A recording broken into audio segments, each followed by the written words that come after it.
उसके बाद है स्टूडेंट आपका next topic reproduction in organism में sexuality and reproductive cycle in animals. Sexuality and reproductive cycle in animals में आप देखोगे तो कुछ एनिमल्स या प्लांट क्या होते हैं यूनिसेक्सुअल। जो यूनिसेक्सुअल होते हैं उनको हम बोलते हैं डाइएसियस। डाइएसियस जो होते हैं उनको हम बोलते हैं हेटेरोथैलिक। यह सब टर्म अलग अलग प्लांट और एनिमल के लिए यूज किए जाते हैं। अगर सिर्फ सिंगल सेक्स आर्गन है चाहे मेल हो या फीमेल तो उनको हम बोलते हैं यूनिसेक्सुअल। उसी को हम बोलते हैं डाइएसियस। डाइएसियस मतलब टू बॉडी, एक मेल का होगा और दूसरा फीमेल का। तो एक मेल का और फीमेल का होगा तो वह कंडीशन क्या होगा, यूनिसेक्सुअल। और हेटेरोथैलिक मतलब दो thallus. Hetero means different thallus, male अलग थैलस पर होगा और फीमेल अलग थैलियस पर, तो क्या होंगे, यूनिसेक्सुअल। हेटेरोथैलिक ये सब एल्गी ये सब में ये सब प्रॉपर्टी मिलेंगे। और इससे एग्जांपल है कॉकरोच, डॉग, ह्यूमन, हम सब ये सब क्या है, यूनिसेक्सुअल। बाइसेक्सुअल नेक्स्ट प्रॉपर्टी है बाइसेक्सुअल। जो बाइसेक्सुअल होते हैं वो होते हैं मोनोएसियस। मोनो मतलब सिंगल बॉडी, सिंगल बॉडी पर दोनों सेक्स आर्गन है मेल और फीमेल, तो उसको हम बोलते हैं मोनोएसियस। जो मोनोएसियस होंगे वही क्या होंगे, bisexual. Bisexual also known as homothallic. Homothallic means एक ही थैलस पर मेल और फीमेल पार्ट। यह भी एल्गी के लिए यूज होगा। और हर्माफ्रोडाइट बाइसेक्सुअल टर्म यूज होते हैं आपको प्लांट और एनिमल के लिए। For example leech and earthworm, ये सब क्या है, बाइसेक्सुअल एनिमल। जैसे आप अर्थवर्म में देखोगे तो 14 सेगमेंट पर क्या है, फीमेल सेक्स आर्गन है और 18 सेगमेंट पर मेल सेक्स आर्गन है। उसके बाद डियर आपका एक छोटा सा टॉपिक है cell division during gamete formation. Gamete formation के समय सेल डिवाइड कैसे करते हैं। तो गैमेट फॉर्मेशन के लिए जो सेल डिवीजन हो सकते हैं, या तो माइटोटिक सेल डिवीजन होगा जिसको हम माइटोसिस सेल डिवीजन भी बोलते हैं। माइटोटिस सेल डिवीजन का प्रॉपर्टी होता है gives 2n to 2n। Diploid से डिप्लॉयड ऑर्गेनिज्म बनेंगे तो भी गैमेट फॉर्मेशन में अभी सेल डिवीजन होता है, या तो n से n, हैप्लॉयड टू हैप्लॉयड। जब अगर जैसे ब्रायोफाइट टेडोफाइट में ले लेंगे तो प्लांट क्या होते हैं, गैमेटोफाइट होते हैं। ये गैमेटोफाइट है तो ऑलरेडी n है, अब इनमें गैमेट बनना है तो इसमें क्या होगा, माइटोटिक डिवीजन होगा। कौन सा डिवीजन होगा, माइटोटिक डिवीजन होगा। क्योंकि माइटोटिक डिवीजन होगा तभी क्या होंगे, गैमेट में क्रोमोसोम नंबर हैप्लॉयड होंगे। क्योंकि प्लांट बॉडी ऑलरेडी क्या है, हैप्लॉयड है, तो गैमेट बनाना है तो गैमेट भी क्या होना चाहिए, हैप्लॉयड। तो कौन सा डिवीजन होगा, माइटोटिक। बट माइटोटिक का कौन सा प्रॉपर्टी होगा, n से n, न कि 2n to 2n। तो माइटोटिक डिवीजन भी होते हैं गैमेट फॉर्मेशन में, लोअर प्लांट में ब्रायोफाइट टेडोफाइट एल्गी सब में, जिसमें आप हाइप्लांटिक लाइफ साइकिल डिप्लांटिक लाइफ साइकिल पढ़े हैं 11th में। उसके बाद म्यूटिक डिवीजन गैमेट फॉर्मेशन में यह सबसे इंपॉर्टेंट पार्ट है कि ज़्यादातर गैमेट फॉर्मेशन में हर प्लांट और एनिमल में म्यूटिक सेल डिवीजन ही होते हैं। म्यूटिक डिवीजन होंगे तभी क्या होंगे, गैमेट का फॉर्मेशन होंगे। म्यूटिक का प्रॉपर्टी होता है it's give 2n to n। Diploid से हैप्लॉयड गैमेट देते हैं और इसमें नंबर ऑफ गैमेट बनते हैं 4। तो इस तरह से आपके गैमेट बनने के लिए यह नेसेसरी है।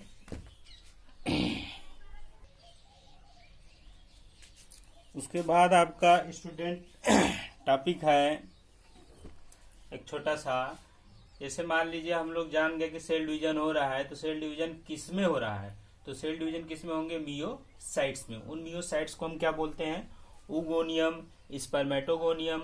अगर ह्यूमन है तो फीमेल के पास क्या होगा, ओगोनियम, और मियोसाइट्स जिसको हम बोल रहे हैं, और मेल के पास क्या होगा, स्पर्मेटोगोनियम। अगर प्लांट है तो मेल पार्ट क्या होगा, मियोसाइट्स में पॉलिन मदर सेल्स जो कि डिप्लॉयड होंगे, और फीमेल के लिए मेगा स्पोर मदर सेल, वह भी क्या है, डिप्लॉयड है। इन सभी मियोसाइट में क्या होगा, मियोटिक सेल डिवीजन। जब मियोटिक सेल डिवीजन होंगे तो क्या मिलेंगे, गैमीट्स। और हम बताया था कि मियोटिक सेल डिवीजन से क्या हमको मिलते हैं, डिप्लॉयड से हैप्लॉयड। तो गैमीट क्या होंगे, सभी हैप्लॉयड होंगे। तो अगर फीमेल है तो गैमीट क्या होगा, ओवा, और मेल है ह्यूमन में तो गैमीट क्या है, स्पर्म। दोनों हैप्लॉयड हैं। अगर प्लांट की बात करेंगे तो क्या मिलेंगे, पॉलन ग्रैंड जिसको हम माइक्रोस्पोर बोलते हैं, यह भी क्या है, हैप्लॉयड। अगर फीमेल की बात करेंगे प्लांट में तो हुआ मेगा स्पोर, यह भी क्या होगा, हैप्लॉयड। इस तरह से आपको इस पर क्वेश्चन भी पूछ देते हैं कि मान लीजिए या तो मियोसाइट्स थे और या गैमीट है, तो कंडीशन होते हैं कि अगर इम्ब्रियो हो तब उसमें क्या होंगे, इम्ब्रियो कब बनेगा, जब गैमेट का फर्टिलाइजेशन होगा मेल और फीमेल, तो इम्ब्रियो क्या होगा, डिप्लॉयड होगा। और सीड भी क्या होगा, डिप्लॉयड होगा। इस तरह से आपके एनसीईआरटी में मियोसाइट्स और क्रोमोसोम नंबर इन गैमिट्स पूछे हुए हैं। तो मियोसाइट्स में आपके डिप्लॉयड होंगे और गैमिट में हैप्लॉयड होंगे। और बहुत से आपको एनसीईआरटी में दिया, जैसे ह्यूमन बीइंग में आप बात करोगे तो क्रोमोसोम नंबर मियोसाइट्स में कितने होंगे 46 और गैमिट में कितने होंगे 23। हाउस फ्लाई में 12 और 12 है तो गैमिट में कितने होंगे 6। रैट में अगर 42 है तो उसमें हो जाएंगे गैमिट में 21। फ्रूट फ्लाई में 8 है तो उसमें हो जाएंगे आपके 4। ऑफियोग्लोसम है, ऑफियोग्लोसम में 1260 है, 1260 है तो उसका हाफ हो जाएगा आपका 630। तो जस्ट उसका आधा हो जाएगा, 1260 का आधा हो जाएगा 630। ऑफियोग्लोसम में सबसे ज्यादा क्रोमोसोम होते हैं। इसी तरह से ओनियन है, ओनियन इंपॉर्टेंट है। अगर मियोसाइट में क्रोमोसोम नंबर आपके 16 है तो आपके उसका हाफ हो जाएगा, 16 का हाफ क्या हो जाएगा 8।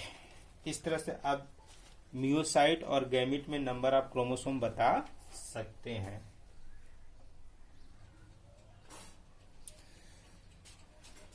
उसके बाद डियर आपके नेक्स्ट टॉपिक है आपका रिप्रोडक्शन इन ऑर्गेनिज्म में events in sexual reproduction. Sexual reproduction में कौन कौन से इवेंट्स इंक्लूडेड हैं? Sexual reproduction included 3 events: pre fertilization events, fertilization events and post fertilization events. Pre fertilization events में इंक्लूड किए गए हैं 2 टॉपिक को, gametogenesis and gamete transfer. Gametogenesis means formation of gamete. Formation of gametes like अगर ova है तो oogenesis, sperm है तो स्पर्मेटोजेनेसिस, पॉलन ग्रेन है तो माइक्रोस्पोरोजेनेसिस, अगर फीमेल प्लांट पार्ट है तो मेगास्पोरोजेनेसिस। इस गैमेटोजेनेसिस के थ्रू क्या बनेंगे गैमेट। तो गैमेटोजेनेसिस में कौन सा सेल डिवीजन होगा? क्योंकि गैमेट का फॉर्मेशन है तो पहले ही बात हम कर चुके हैं, मियोटिक सेल डिवीजन होंगे। तो जनरली गैमेट्स बनते हैं तो वह 2 टाइप्स के होते हैं, आइसोगैमेट्स एंड हेटेरोगैमेट्स, या आइसोगैमस या हेटेरोगैमस भी बोलते हैं। अगर सेम साइज एंड मॉर्फोलॉजी है तो उसको हम बोलते हैं आइसोगैमेट्स या होमोगैमेट्स, या डिफरेंट शेप साइज है तो उसको हम बोलते हैं हेटेरोगैमेट्स और एन आइसोगैमेट्स। आइसोगैमेट्स का आपको एनसीईआरटी में एग्जाम्पल एक एल्गी का दिया है जिसका नाम है क्लेडोफोरा। आइसोगैमेट्स इसमें सेम गैमेट्स होंगे मेल और फीमेल के, क्लेडोफोरा। हेटेरोगैमी के हम ह्यूमन है, स्पर्म ओवा डिफरेंट शेप और साइज के होते हैं। और एक एल्गी है हेटेरोगैमेट्स में एनसीईआरटी के अकॉर्डिंग फ्यूकस एल्गी है, इसका साइंटिफिक नेम है दैट इज फ्यूकस। उसके बाद फर्टिलाइजेशन इवेंट्स है। फर्टिलाइजेशन या तो एक्सटर्नल फर्टिलाइजेशन होंगे या तो internal fertilization. Outside the body fertilization हो रहे हैं dear student, then external fertilization, inside the body हो रहे हैं तो इंटरनल फर्टिलाइजेशन। एक्सटर्नल फर्टिलाइजेशन के लिए वाटर नेसेसरी है, एक्सटर्नल फर्टिलाइजेशन के लिए वाटर नेसेसरी है। जैसे फ्रॉग है, फिशेस है, एक्वेटिक प्लांट है, इनमें क्या होंगे external fertilization outside the body. But जो इंटरनल फर्टिलाइजेशन है इनसाइड द बॉडी होते हैं। जैसे हम ह्यूमन में बात करेंगे तो फर्टिलाइजेशन क्या होगा, फीमेल के जो रिप्रोडक्टिव ऑर्गन है वो भी कौन, फैलोपियन ट्यूब या ओवी डक्ट में, उसी फैलोपियन ट्यूब और ओवी डक्ट में ओवा और स्पर्म एक दूसरे के कांटेक्ट में आते हैं और फर्टिलाइजेशन की प्रोसेस परफॉर्म होते हैं। तो क्वेश्चन कभी कभी पूछा जाता है हमारे यहाँ फीमेल के बॉडी में कहाँ पर फर्टिलाइजेशन होंगे, ओवी डक्ट या फैलोपियन ट्यूब। उसके बाद लास्ट स्टेज है post fertilization event. Post fertilization event में आप देखोगे पढ़ोगे जाइगोट फॉर्मेशन। जब फर्टिलाइजेशन होंगे स्पर्म और ओवा या male gamete and female gamete तो क्या बनेंगे जाइगोट। जाइगोट क्या होगा डिप्लॉयड। जाइगोट क्या होंगे डिप्लॉयड। 2n जाइगोट का फॉर्मेशन हो गया। अब वो जाइगोट क्या करेगा डेवलप करेगा by the process of embryogenesis. तो जाइगोट किस में कन्वर्ट हो जाएगा एम्ब्रियो में। जाइगोट किस में कन्वर्ट होगा एम्ब्रियो में। बट एम्ब्रियो बनने की इस प्रोसेस को क्या बोलते हैं embryogenesis. Formation of embryo from zygote is called embryogenesis. Embryogenesis जब के थ्रू जब एम्ब्रियो बन जाएंगे तो आपका ये एम्ब्रियो क्या हो जाएगा डिप्लॉयड है।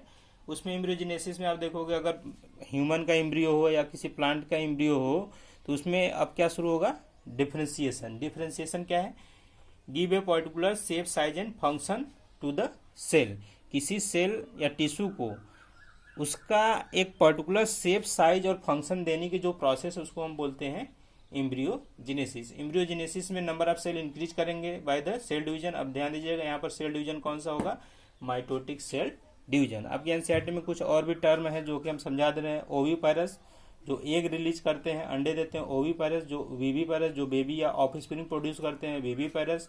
एंड थोड़ा सा प्लांट से रिलेटेड टर्म है ovary and fruit. Ovary fruit बनाएगा। अब उस फ्रूट में आप देखोगे यहाँ है फ्रूट, ये फ्रूट के 3 लेयर होते हैं। सबसे बाहर होगा आपका इपीकार्प, अंदर मिडिल वाला होगा mesocarp and third last layer होगा इंडोकार्प, ENDO इंडोकार्प। इन तीनों लेयर को मिलाकर हम बोलते हैं पेरिकार्प। पेरिकार्प मतलब फ्रूट वाल। फ्रूट वाल 3 लेयर हैं, इपीकार्प, मीजोकार्प एंड इंडोकार्प।